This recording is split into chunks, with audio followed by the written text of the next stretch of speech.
എല്ലാവർക്കും ദീപ്താസ് കിച്ചണിലേക്ക് സ്വാഗതം. ഇന്നത്തെ എൻ്റെ റെസിപ്പി വളരെ എളുപ്പത്തിൽ നമുക്ക് ചെയ്യാൻ പറ്റിയിട്ടുള്ള ഒരു പടവലങ്ങ ഫ്രൈ ആണ്. മീനൊന്നും ഇല്ലാത്ത സമയത്ത് ഈ ഒരു ഫ്രൈ ഉണ്ടെങ്കിൽ നമുക്ക് ചോറിൻ്റെ കൂടെ വേറെ സൈഡ് ഡിഷിൻ്റെ ഒന്നും ആവശ്യമില്ല, അത് മാത്രം മതിയാവും. അപ്പോൾ ഇതെങ്ങനെയാണ് തയ്യാറാക്കുന്നതെന്ന് നോക്കാം. ഇതിന് വേണ്ടിയിട്ട് ഞാനൊരു പടവലങ്ങ എടുത്തിട്ടുണ്ട്. ഇത് അത്യാവശ്യം വലിപ്പമുള്ളതാണ്. അപ്പോൾ ഇതിൻ്റെ ഏകദേശം ഒരു പകുതി ഭാഗം മാത്രമാണ് ഞാൻ എടുക്കുന്നുള്ളൂ. ഇനി ഇതിൻ്റെ തൊലിയും കുരുവൊക്കെ ഒന്ന് കളഞ്ഞ് നല്ല ക്ലീനാക്കി എടുക്കണം. അതിന് ശേഷം ഒന്ന് കട്ട് ചെയ്തെടുക്കാം. കണ്ടത് ഈ ഒരു ഷേപ്പിലാണ് ഞാൻ കട്ട് ചെയ്തെടുത്തിട്ടുള്ളത്. കനം നന്നായിട്ട് കുറഞ്ഞു പോകാതെ ഇത്രയും കനത്തിൽ വേണം കട്ട് ചെയ്യാനായിട്ട്. പിന്നെ നിങ്ങൾക്ക് വേണമെങ്കിൽ ഇത് നീളത്തിലും കട്ട് ചെയ്തെടുക്കാം. ഇനി ഇതിലേക്ക് ആവശ്യമായിട്ടുള്ള ഒരു 1/4 ടീസ്പൂണോളം ഉപ്പ് ചേർത്ത് കൊടുക്കാം. ഇതിലേക്ക് വേണ്ടിയിട്ടുള്ള മസാലയൊക്കെ ഒന്ന് തയ്യാറാക്കണം. ആ ഒരു സമയം കൊണ്ട് ഇതിൽ ഉപ്പൊക്കെ നന്നായിട്ട് പിടിച്ചോളും. മസാല തയ്യാറാക്കാനായിട്ട് ഞാനൊരു സബോളയുടെ ഒരു പകുതി ഭാഗം എടുത്തിട്ടുണ്ട്. ഒരു മീഡിയം സൈസ് സബോളയാണ്. അപ്പോൾ അത് കട്ട് ചെയ്തിട്ട് മിക്സിയുടെ ജാറിലേക്ക് ഇട്ട് കൊടുക്കാം. ഇതിലേക്ക് 3-4 വെളുത്തുള്ളി, പിന്നെ കുറച്ച് കറിവേപ്പിലയും കൂടി ചേർക്കാം. ഇനി 1/2 ടീസ്പൂൺ പെരിഞ്ജീരകം, 1/2 ടീസ്പൂൺ മഞ്ഞൾപ്പൊടി. ഇനി ഇതിലേക്ക് 1/2 ടീസ്പൂൺ കാശ്മീരി റെഡ് ചില്ലി പൗഡറാണ് ചേർത്ത് കൊടുക്കുന്നത്. നിങ്ങൾ സാധാരണ എരിവുള്ള മുളക് പൊടിയാണെങ്കിൽ എരിവിനനുസരിച്ചിട്ട് ഒരു ടീസ്പൂണൊക്കെ ചേർത്ത് കൊടുത്താൽ മതി. ഇനി ഈ മസാലയിലേക്ക് വേണ്ടിയിട്ടുള്ള ഉപ്പ് ചേർക്കാം. ഏകദേശം ഒരു 1/4 ടീസ്പൂണോളം ചേർത്ത് കൊടുത്താൽ മതി.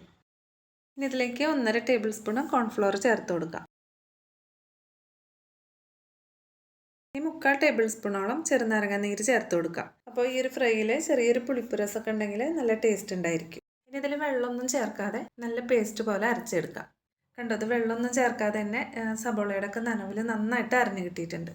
ഈ മസാല നമ്മൾ കട്ട് ചെയ്ത് വെച്ചിട്ടുള്ള പടവലങ്ങയിലേക്ക് ചേർക്കാം. ഈ പടവലങ്ങയുടെ അടിയിൽ വെള്ളം നന്നായിട്ട് വാർന്നു വന്നിട്ടുണ്ടായിരുന്നു. അപ്പോൾ അതൊക്കെ നന്നായിട്ട് കളഞ്ഞതിന് ശേഷമാണ് ഞാൻ ഈ ഒരു മസാല ഇതിലേക്ക് ചേർത്ത് കൊടുക്കുന്നത്. ഇതിൽ മസാലയൊക്കെ നന്നായിട്ട് പിടിക്കട്ടെ. ഏകദേശം ഒരു 10-15 മിനിറ്റോളം ഒന്ന് റെസ്റ്റ് ചെയ്യാനായിട്ട് വെക്കാം. ഇനി ഒരു പാൻ അടുപ്പത്ത് വെച്ചിട്ട് ഇതിലേക്ക് ഫ്രൈ ചെയ്യാൻ ആവശ്യമായിട്ടുള്ള എണ്ണ ഒഴിച്ചു കൊടുക്കാം. എണ്ണ നന്നായിട്ട് ചൂടായിട്ട് വരുമ്പോൾ ഓരോന്നായിട്ട് ഇതുപോലെ വെച്ച് കൊടുക്കാം. തീ ഒരു മീഡിയം ഫ്ലെയിമിൽ വെച്ച് കൊടുക്കാം. എന്നിട്ട് ഇതിൻ്റെ ഒരു സൈഡ് നന്നായിട്ട് ക്രിസ്പി ആയി കഴിഞ്ഞാൽ മറിച്ചിട്ട് കൊടുക്കാം.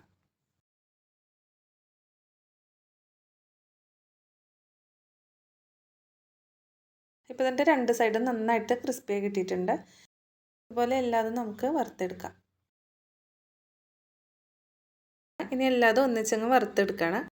ഓരോന്നിൻ്റെ ഉള്ളിലായിട്ട് ഇതുപോലെ ചെറിയ റിങ്ങുകളും കൂടി വെച്ച് കൊടുത്തിട്ടുണ്ട്. അപ്പോൾ ഇതെല്ലാതും ഫ്രൈ ചെയ്തെടുത്തിട്ടുണ്ട്. വളരെ സിമ്പിളായിട്ടുള്ള റെസിപ്പിയാണ്. അത് തീർച്ചയായിട്ടും എല്ലാവരും ഒന്ന് ട്രൈ ചെയ്ത് നോക്കണം. ഈ ഒരു വീഡിയോ ഇഷ്ടപ്പെടുകയാണെങ്കിൽ എല്ലാവരും ഒന്ന് ലൈക്ക് ചെയ്യാനും സബ്സ്ക്രൈബ് ചെയ്യാനും മറക്കരുത്. വീണ്ടും അടുത്തൊരു വീഡിയോ ആയിട്ട് കാണാം. താങ്ക്